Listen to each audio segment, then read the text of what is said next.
परमेश्वरः गुरुः साक्षात् परं ब्रह्म तस्मै श्री गुरवे नमः।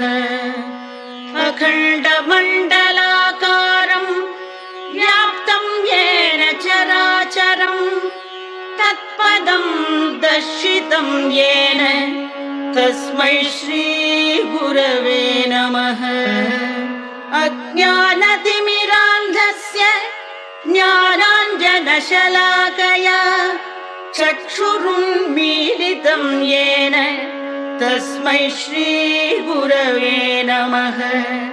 स्थावरं जङ्गमं व्याप्तं येन कृत्स्नं चराचरं तत्पदं दर्शितं येन तस्मै श्री गुरवे